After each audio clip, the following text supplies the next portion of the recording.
우리는 지금 안토니아 요새의 청대에서 설교하는 바울의 모습을 보고 있습니다. 여기서 바울은 예수님이 누구신지, 왜 예수를 믿어야 하는지 그런 얘기를 하지 않았습니다. 그는 사실을 얘기했습니다.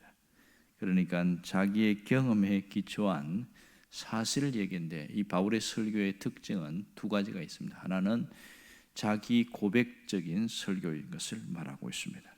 자기가 겪었던 그 모든 것을 신앙으로 체화시켜서 하는 신앙 고백적인 설교였습니다. 또 하나는 간정적 설교였습니다.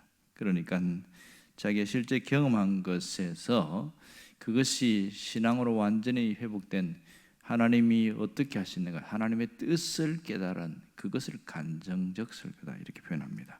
모름지기 자기의 경험이 가장 강력한 힘이 있습니다. 누가 어떻게 했고 누가 어떻게 했고 그것은 별로 힘이 없지만, 내가 겪었고 내가 보았고 내가 그것을 깨달았다, 내가 봤다는 것, 이것이 굉장한 힘이 있는 것이지요. 오늘 설교 속에 보면 아나니아 이야기가 나옵니다. 다메섹에 사는 아주 신실한 제자인 아나니아가 나오는데, 그가 구원에 대해서 어떤 의미인지를 정확하게 설명해 주고 있는 것이 바로 이 14절부터 이어지는 얘기입니다. 이 14절에 보면 우리 조상의 하나님, 핵심은 우리 조상의 하나님이었습니다. 바울이 지금 믿고 있는 그 하나님은 유대교와 예루살렘 성전 안에 가두어진, 유대인들이 가둬놓은 그 그릇된 선민 의식을 가진 하나님이라는 우상을 섬기는 하나님이었습니다. 잘못된 하나님이었죠. 그러나 아나니아가 말하는 하나님은 믿음의 조상인 아브라함과 이삭과 야곱을 부르셨던 그 하나님을 얘기하고 있습니다. 그 하나님은 살아계신 삼위 하나님이라는 것을 강조하면서 이 14절에서 아나니아가 4개의 동사를 가지고 이야기합니다. 하나는 택하였다는 동사가 나옵니다. 하나님이 택하였다는 것이고, 또 하나는 자기 뜻을 알게 하셨다. 하나님이 그 뜻을 직접 알게 하시도록 보여줬다는 것이고요. 세 번째는 그 의인을 보게 하시고, 여기서 의인은 예수님을 말합니다. 이게 유대교식 표현입니다. 예수님이라는 뜻이고요. 그리고 네 번째는 그 입에서 나오는 음성을 듣게 하셨다. 바울에게 직접 음성으로 들려주셨다, 그 얘기를 하고 있는 것이죠. 그래서 자신이 직접 겪었던 것을 분명하게 이야기하는데, 택하시고 바울로 하여금 알게 하시고 보게 하시고 또 듣게 하셨다, 이 얘기를 하고 있습니다. 결국 종합적으로 보면 이 바울의 설교는 크게 보면 몇 가지로 정리될 수 있습니다. 첫 번째는 바울은 하나님의 선택을 강조합니다. 우리가 예수 믿는 모든 것이 하나님의 선택이다, 이 얘기를 하고 있어요. 그래서 하나님의 선택 때문에 오늘 내가 여기에 있다, 하나님이 나를 선택하셨고 나를 선택하시고 기다리셨다, 그 얘기를 하고 있죠. 두 번째는 그 선택이 하나님의 전적인 주권 아래에서 이루어진 일이다. 하나님의 주권입니다. 내가 선택한 것이 아니고 하나님의 그 계획 속에서 주권적으로 역사하신 것이죠. 사실 보면 다메섹으로 가고 있을 때 하나님이 그를 막았었습니다. 그리고 그에게 하나님의 음성을 들려주고, 강권적으로 네가 눈앞에 안 보이는데 지금 다메섹에 들어가면 내가 한 사람을 보낼 텐데 그 사람이 하는 말을 잘 들으라, 그렇게 이야기합니다. 그 사람이 바로 아나니아였던 것이죠.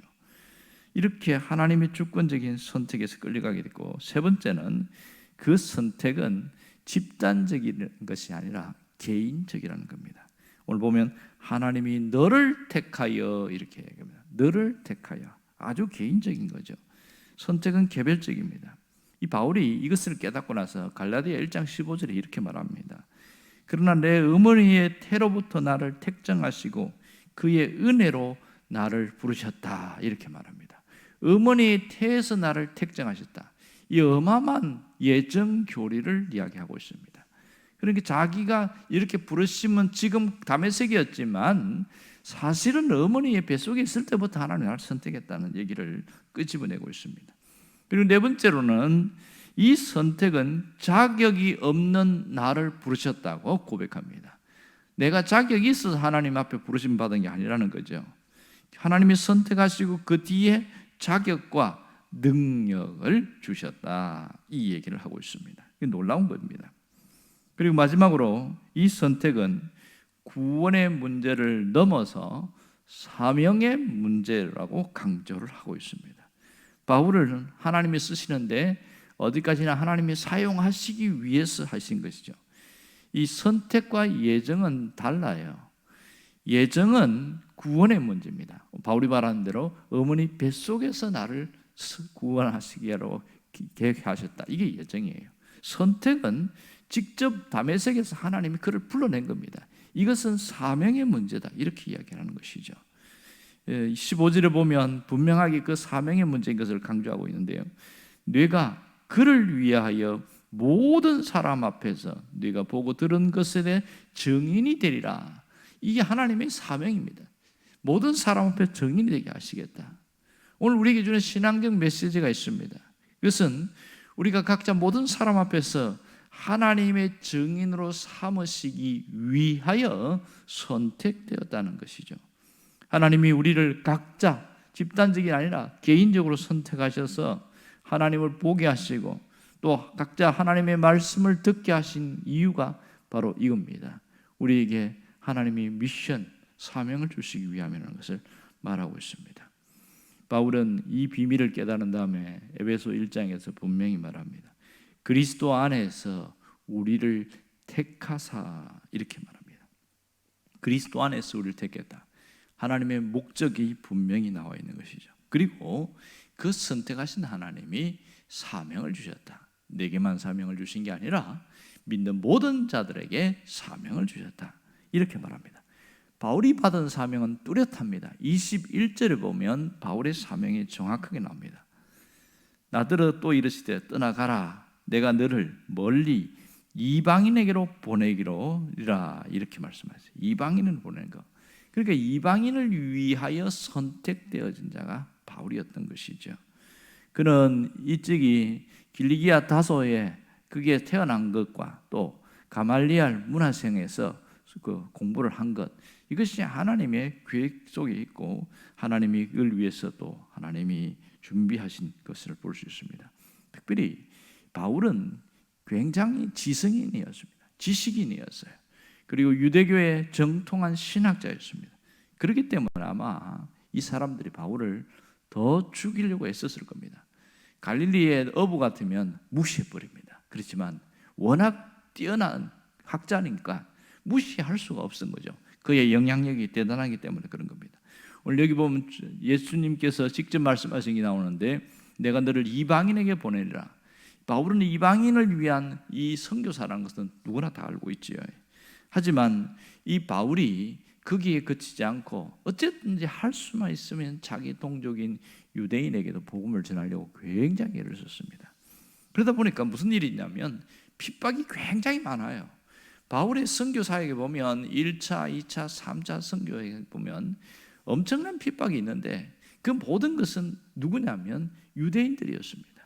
이게 로마서 9장에 보면 왜 유대인에게 그렇게 전하려고 했는 것을 자기 심정을 밝힌 적이 있는데 그가 뭐라고 그러냐면 나의 형제 곧 골육 어떤 친척을 위하여 내 자신이 저주를 받을지라도 받아 그리스도에 끊어질지라도 그렇게 나는 그들이 구원받기를 원한다 이렇게 얘기합니다.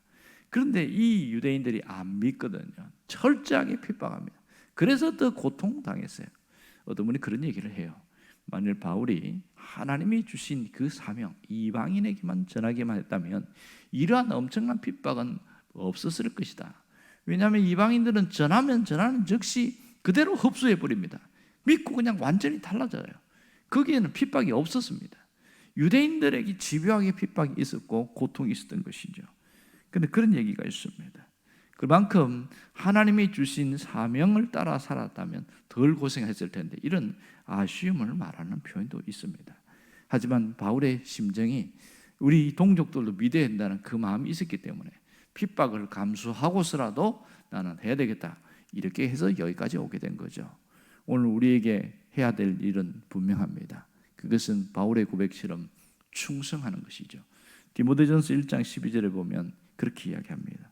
나를 충성되이 여겨 내게 직분을 맡기셨으니 그렇게 충성스러운 사람도 아니지만 이미 충성할 걸 믿고 내게 직분을 주셨다 이렇게 말합니다. 하나님이 내게 주신 직분은 다 하나님의 일을 하라고 주신 것이죠. 유명한 일화가 있어요.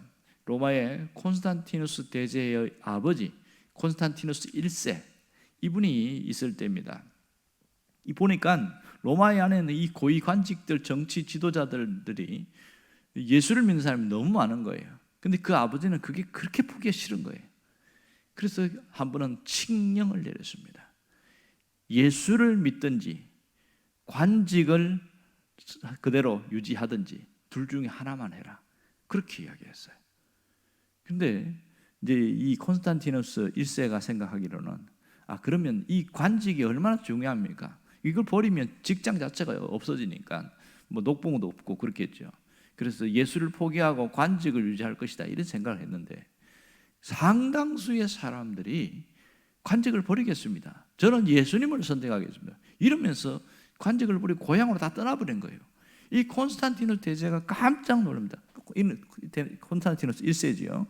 이 사람이 깜짝 놀래가지고 이게 무슨 말이냐? 이 정치를 할 수가 없는 거예요.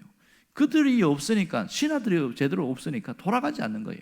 그 중에 예수를 포기하고 관직을 붙들고 있던 사람도 있었습니다. 나는 오늘부터 예수 안 믿겠습니다. 이 왕 앞에서 선언하는 사람도 있었어요.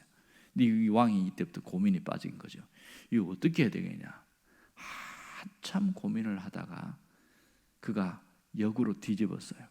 다시 그 예수 믿고 관직을 버렸던 사람들을 다 불러들여가지고 사정사정해서 다 불러들이고 오히려 예수 안 믿겠다고 포기하고 관직을 붙든 사람들 다 내쫓아 버렸습니다. 그러면서 이분이 무슨 말을 하냐면 아주 유명한 말을 합니다. 그리스도께 충성하지 않은 사람은 결국 내게도 충성하지 않을 것이다. 이 얘기를 하는 거예요. 아주 충격적인 말이죠.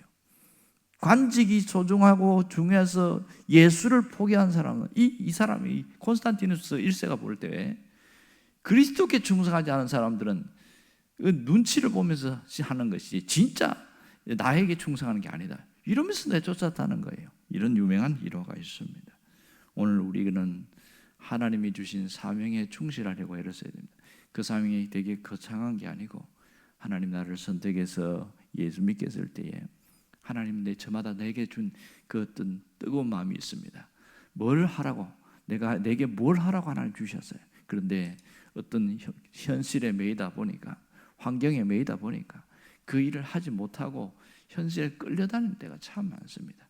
그래서 그것을 다음에 하지 그렇게 되어진 경우가 많은 것이죠. 하나님은 내가 정편이 어떤지 처지가 어떤지 이 마음 중심 다시 가다듬고 바로 서기를 원하는 겁니다. 이것이 우리가 해야 할 일이에요. 제가 올해는 큰 마음을 먹고 결심한 게 전도 현장으로 나가는 거였습니다. 이게 제일 힘들었어요. 제가 예수 믿고 나서 어쩌다가 한두 번씩 전도하는 일을 하는데 매일 전도하는 건 불가능한 거였죠. 목회하면서도 마찬가지.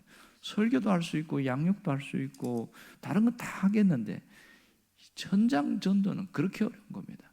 왜 이렇게 현장에 나면 사람이 초라해지고 약해지는지 이건 아닌데 그렇게 해서 제가 어떤 그 전도 훈련원에 가서 제가 스스로 가입해서 훈련을 받으면서 매일 나갑니다.